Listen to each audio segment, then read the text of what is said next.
Chapter 47. Kanzi was from Pinyin, a son of a humble family. He loved books, but as he was too poor to buy, he used to borrow. He had a wonderfully tenacious memory, was very eloquent, and no coward. Sun Quan had employed him among his advisers, and he and Huan Gai were excellent friends. Now Huan Gai had thought of Kanzi to present the treacherous letter to Cao Cao, as Kanzi's gifts made him most suitable.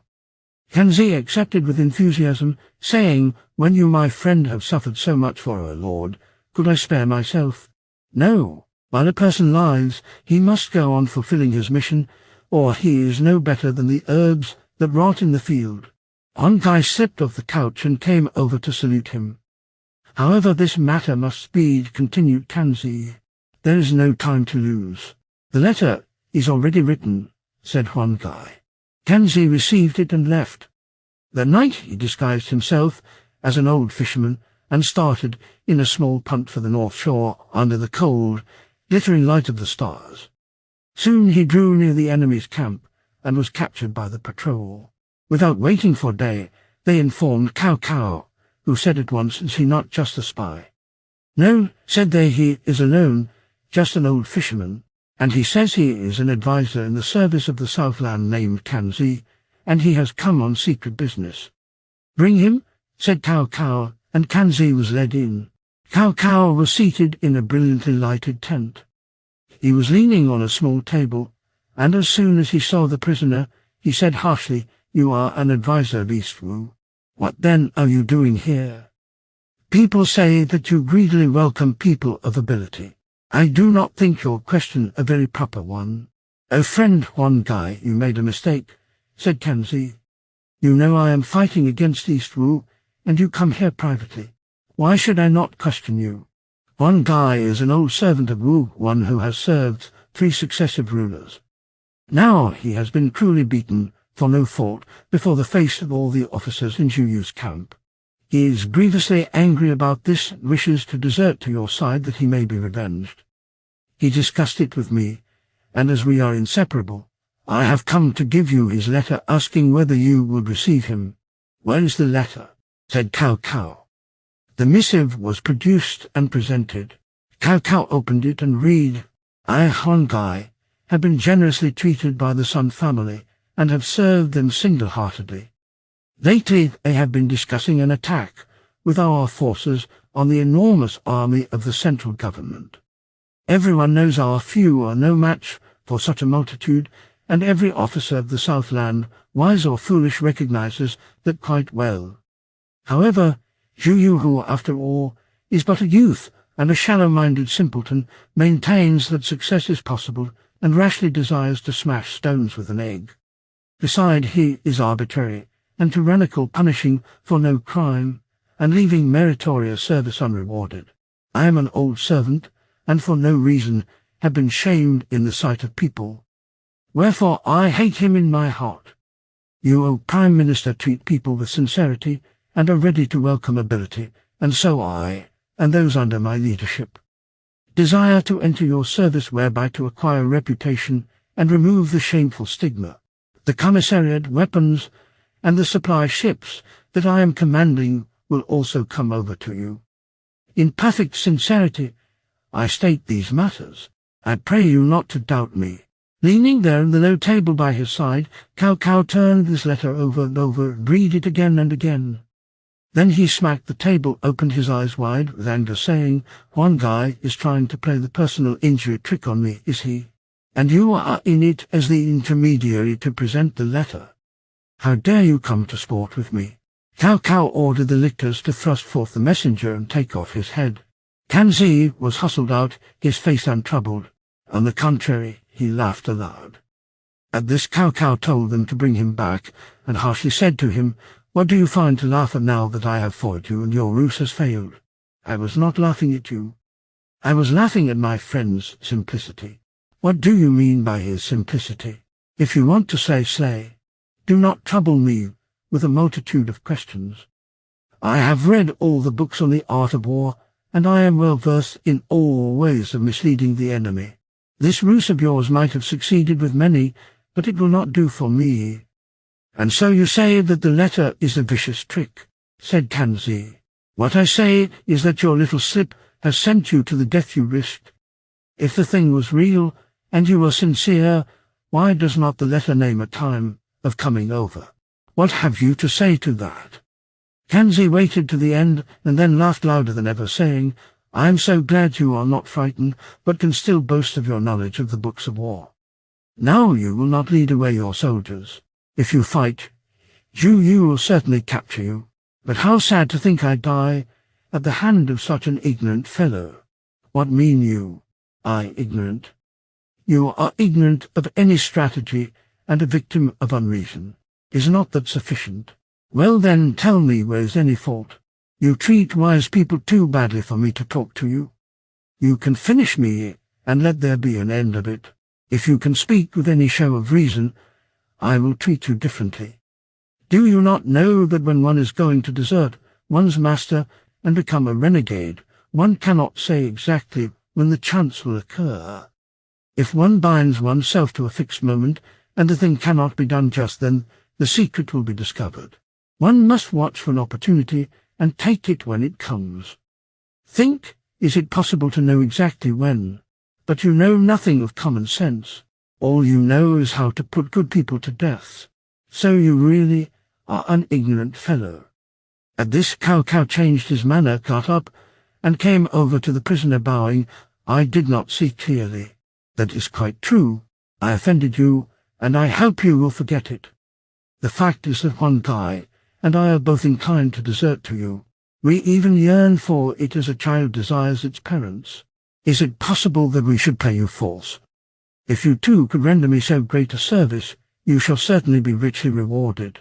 We do not desire rank or riches. We come because it is the will of heaven and the plain way of duty. Then wine was set out, and Kanzi was treated as an honoured guest. While they were drinking, someone came in and whispered in Cao's ear. He replied, Let me see the letter. Whereupon the man pulled out and gave him a letter, which evidently pleased him. That is from the two Kai brothers, thought Kanzi. They are reporting the punishment of my friend, and that will be a proof of the sincerity of his letter. Turning toward Kanzi, Cao said, I must ask you to return to settle the date with your friend. As soon as I know, I will have a force waiting. I cannot return. Pray, sir, send some other one you can trust. If someone else should go, the secret will be discovered. Kanzi refused again and again, but at last gave way, saying, If I am to go, I must not wait here. I must be off at once. Cao offered him gold and silks, which were refused. Kanzi started, left the camp, and re-embarked for the south bank, where he related all that had happened to Huan Gai. If it had not been for your persuasive tongue, then had I undergone this suffering in vain, said Huan Gai. I will now go to get news of the two Kai brothers, said Kanzi. Excellent, said Huan Gai. Kanzi went to the camp commanded by Gan Ning. When they were seated, Kanzi said to his host, I was much distressed when I saw how disgracefully you were treated for your intercession on behalf of Huan Gai. Gan Ning smiled. Just then the two Kai brothers came, and host and guest exchanged glances. Gan Ning said, The truth is you is overconfident, and he reckons us as nobody. We count for nothing.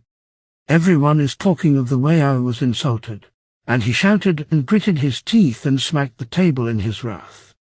Kanzi leaned over toward his host and said something in a very low voice, at which Gan Ning bent his head and sighed. Kai He and Kai Zhang gathered from this scene that both Gan Ning and Kanzi were ripe for desertion and determined to probe them. Why, sir, do you anger him? Why not be silent about your injuries? Said they. What know you of our bitterness? Said Kanzi. We think you seem much inclined to go over to Cao, said they. Kanzi at this lost colour. Gan Ning started up and drew his sword, crying, They have found out. They must die to keep their mouths shut. No, no, cried the two in a flurry. Let us tell you something quite secret. Quick then, cried Gan Ning. So Kai, he said, the truth is that we are only pretended deserters, and if you two gentlemen are of our way of thinking, we can manage things for you. But are you speaking the truth? Said Gan Ning. Is it likely we should say such a thing if it were untrue? Cried both at the same moment. Gan Ning put on a pleased look and said, "Then this is the very heaven-given chance. You know we have already told Cao Cao of the Huan Gai affair, and how you were insulted. The fact is I have given the Prime Minister a letter on behalf of Huan Gai, and he sent me back again to settle the date of Huan Gai's desertion," said Kanzi. "When an honest person happens upon an enlightened master, his heart will always be drawn toward him," said Gan Ning. The four then drank together and opened their hearts to each other. The two Kai Zhang and Kai He wrote a private letter to their master saying, "Gan Ning has agreed to join in our plot and play the traitor," and Kanzi also wrote. And they sent the letters secretly to Cao Cao. Kanzi's letter said, "Huan Gai has found no opportunity so far. However, when he comes, his boat can be recognized by a black, indented flag. That shall mean he is on board." However, when Cao Cao got these two letters, he was still doubtful, and called together his advisers to talk over the matter. Said he, "And the other side, Gan Ning has been put to shame by the Commander-in-Chief, whom he is prepared to betray for the sake of revenge. Huan Gai has been punished, and sent Kanzi to propose that he should come over to our side. Only I still distrust the whole thing. Who will go over to the camp to find out the real truth?"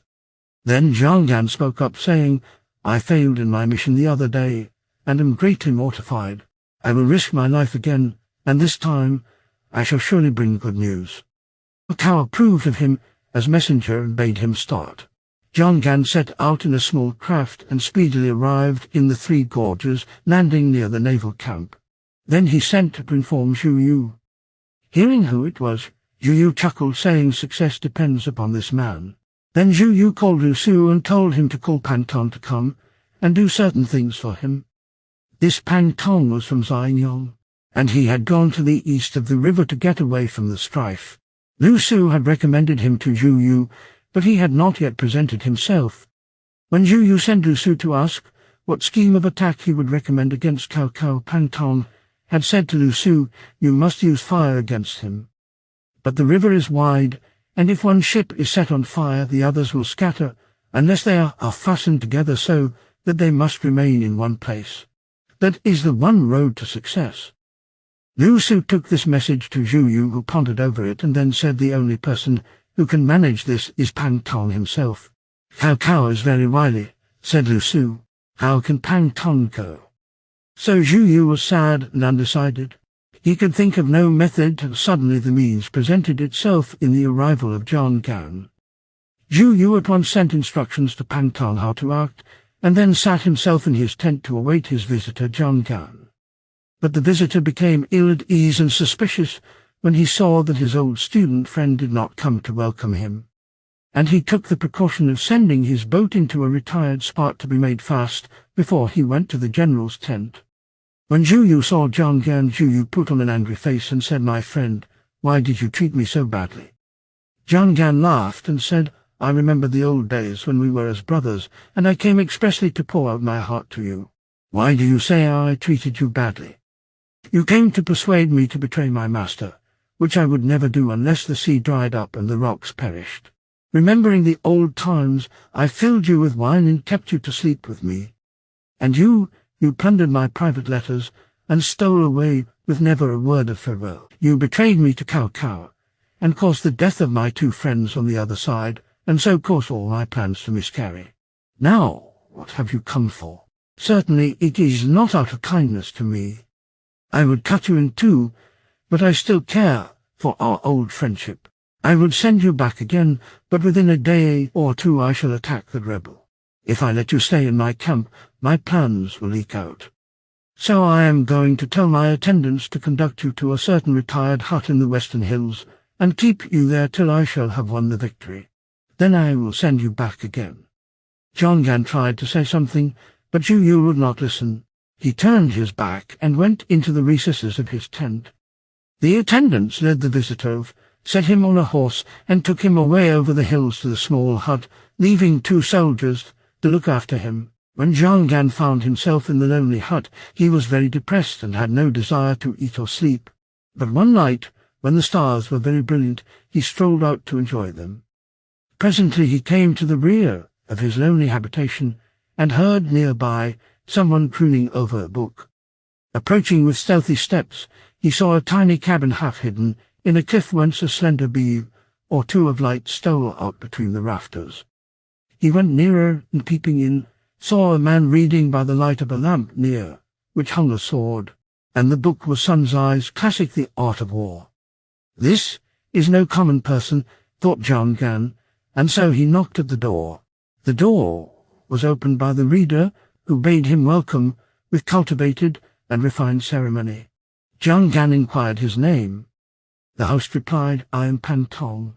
"Then you are surely the master known as Young Phoenix, are you not?" "Yes, I am he." "How often have I heard you talked about? You are famous. But why are you hidden away in this spot? That fellow Zhu Yu is too conceited to allow that anyone else has any talent, and so I live here quietly. But who are you, sir?" "I am Jiang Gan." Then Pan Tong made him welcome and led him in, and the two sat down to talk. "With your gifts, you would succeed anywhere," said Jiang Gan. "If you would enter Cao Cao's service, I would recommend you to him. I have long desired to get away from here, and if you, sir, will present me, there is no time like the present. If Zhu Yu heard of my wish, he would kill me, I am sure." So, without more ado, they made their way down the hill to the water's edge to seek the boat in which Jiang Gan had come. They embarked, and rowing swiftly, they soon reached the northern shore. At the central camp, Jiang Gan landed and went to seek Cao Cao, to whom he related the story of the discovery of his new acquaintance. When Cao Cao heard that the newcomer was Master Young Phoenix, Cao Cao went to meet him personally, made him very welcome, and soon they sat down to talk on friendly terms. Cao said, "And so Zhu Yu in his youth is conceited, and annoys his officers, and rejects all their advice. I know that. But your fame has been long known to me, and now that you have been gracious enough to turn my way, I pray you not to be thrifty of your advice." "I, too, know well that you are a model of military strategy," said Pan Tong, "but I should like to have one look at your disposition." So horses were brought, and the two rode out to the lines, host and visitor, on equal terms, side by side. They ascended a hill whence they had a wide view of the land base. After looking all round, Pan Tong remarked, "Wu Kai, the great general, came to life again, could not do better, nor Sun Zai, the famed strategist, if he reappeared. All accords with the precepts. The camp is beside the hills and is flanked by a forest. The front and rear are within sight of each other. Gates of egress and ingress are provided, and the roads of advance and retirement are bent and broken. Master, I entreat you not to overpraise me, but to advise me where I can make further improvements," said Cao Cao. Then the two men rode down to the naval camp, where 24 gates were arranged facing south. The cruisers and the battleships were all lined up so as to protect the lighter crafts which lay inside. There were channels to pass to and fro, and fixed anchorages and stations. Pan Tong, surveying all this, smiled, saying, "Sir Prime Minister, if this is your method of warfare, you enjoy no empty reputation." Then, pointing to the southern shore, he went on, "Zhu Yu, Zhu Yu, you are finished. You will have to die." Cao Cao was mightily pleased. They rode back to the chief tent, and wine was brought. They discussed military matters, and Pan Tong held forth at length. Remarks and comments flowed freely between the two, and Cao Cao formed an exalted opinion of his new adherent's abilities and treated him with the greatest honour. By and by the guest seemed to have succumbed to the influence of many cups, and said, "Have you any capable medical people in your army?" "What are they for, master?" said Cao Cao. "There is a lot of illness among the Marines, and you ought to find some remedy." The fact was that at this time Cao Cao's men were suffering from the climate. Many were vomiting, and not a few had died. It was a source of great anxiety to him, and when the newcomer suddenly mentioned it, of course he had to ask advice. Pan Tong said, "Your marine force is excellent, but there is just one defect. It is not quite perfect." Cao Cao pressed him to say where the imperfection lay. "I have a plan to overcome the ailment of the soldiers, so that no one shall be sick and all fit for service." "What is this excellent scheme?" said Cao Cao. "The river is wide, and the tides ebb and flow. The winds and waves are never at rest. Your troops from the north are unused to ships, and the motion makes them ill. If your ships large and small were classed and divided into 30s or 50s and joined up stem to stem by iron chains and boards spread across them, to say nothing of soldiers being able to pass from one to the next, even horses can move about on them. If this were done, then there would be no fear of the wind and the waves and the rising and falling tides. Coming down from his seat, Cao Cao thanked his guest, saying, "I could never defeat the land of the south without this scheme of yours." "That is only my idea," said Pan Tong. "It is for you to decide about it." Orders were then issued to call up all the blacksmiths and set them to work, night and day, forging iron chains and great bolts to lock together the ships. And the soldiers rejoiced when they heard of the plan. In the Red Cliffs fight they used the flame. The weapon here will be the same. By Pan Tong's advice the ships were chained, else Zhu Yu had not the battle gained. Pan Tong further told Cao Cao, saying, "I know many bold people on the other side who hate Zhu Yu. If I may use my little tongue in your service, I can induce them to come over to you. If Zhu Yu be left alone, you can certainly take him captive, and Liu Bei is of no account. Certainly, if you could render me so great a service, I would memorialize the throne and obtain for you one of the highest officers," said Cao Cao. "I am not doing this for the sake of wealth or honors, but from a desire to succor humankind. If you cross the river, I pray you be merciful. I am heaven's means of doing right and could not bear to slay the people." Pan Tong thanked him and begged for a document that would protect his own family. Cao Cao asked, "Where do they live?" "All are near the river bank." And Cao Cao ordered a protection declaration to be prepared. Having sealed it, he gave it to Pan Tong. Pan Tong said, "You should attack as soon as I have gone, but do not let Zhu Yu doubt anything." Cao Cao promised secrecy, and the wily traitor took his leave. Just as he was about to embark, he met a man in a Taoist robe with a bamboo comb in his hair, who stopped him. The man said, "You are very bold. One guy is planning to use the personal injury ruse, and Kan Zi has presented the letter of pretended desertion.